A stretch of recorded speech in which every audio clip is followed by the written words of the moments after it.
Thakurgaon BRTA office যেন দালাল চক্র ও হয়রানির প্রতিচ্ছবি।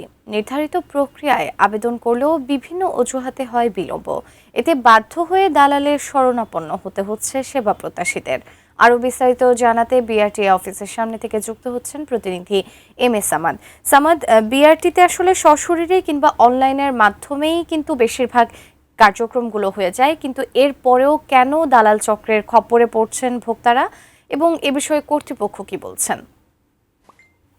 যে অফিস আমার পিছনে এইখানেই দেখবেন যে সরকারি কর্মকর্তা বা কর্মচারীর মতো অনেকেই খুব তাড়াতাড়ি এই অফিসের ভিতরে যেতে পারেন, সব ধরনের নথিপত্র দেখতে পারেন, সব কাগজপত্র দেখতে পারেন।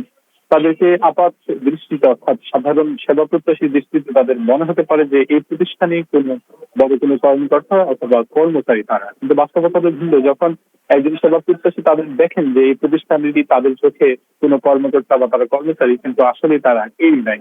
দীর্ঘদিন ধরে তাদের এই যে বিআরটি অফিস রয়েছে এখানে যাতায়াত নথিপত্র এবং কর্মকর্তাদের সঙ্গে ভালো সম্পর্ক থাকবার কারণে তারা নিজেদেরকে বিআরটি কর্মকর্তা বা কর্মচারী দাবি করলেও বাস্তবিক অর্থে তারা কেউ নেই, তারা একটি বড় দালাল চক্র। আমরা সকাল ৯টা থেকে এখন অব্দি এই বিআরটি অফিসে এসেছি এবং এখানে আমরা এখন পর্যন্ত কোনো ধরনের আসলে সেবা প্রত্যাশী যারা তাদেরকে দেখিনি। শুধুমাত্র কিছুক্ষণ আগে দুইজন তারা এখানে গেলেন, যারা এখানে কর্মকর্তা রয়েছেন তাদের সঙ্গে আমাদের কথা হয়েছিল।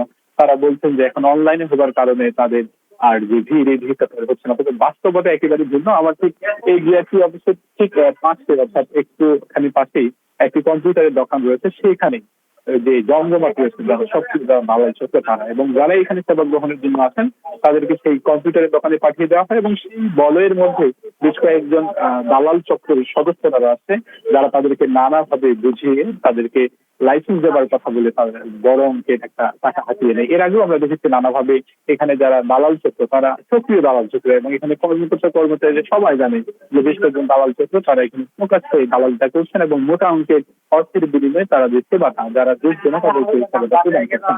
আমরা এ নিয়ে এখানকার যিনি সহকারী পরিচালক রয়েছেন তার সঙ্গে আমাদের কথা হয়েছে এবং বাকি যারা কর্মকর্তা রয়েছেন তাদের সঙ্গে আমাদের কথা হচ্ছে। তারা বলছেন যে অনলাইন হবার কারণে তেমন কোনো তারা এই যে বাণিজ্য বা যে অতিরিক্ত অর্থ আদায় এরকম কাজ হচ্ছে না, কিন্তু বাস্তবতা একেবারে ভিন্ন। একদিকে যেমনি ভাবে যারা সেবা প্রত্যাশীরা তারা যখন এখানে জানবার জন্য আসছেন তাদেরকে পাঠিয়ে দেওয়া হচ্ছে কম্পিউটারের দোকান, আর কম্পিউটারের দোকান ঘিরে গড়ে উঠছে যে দালাল থেকে তারা দানবান্ধব রয়েছে এবং এই কর্মকর্তাদের সঙ্গে একটা দুধ সদস্যের যে সম্পর্ক সেই সম্পর্কটা রয়েছে। যারা সেবা গ্রহীতা এবং সচেতন মানুষ তারা বলছেন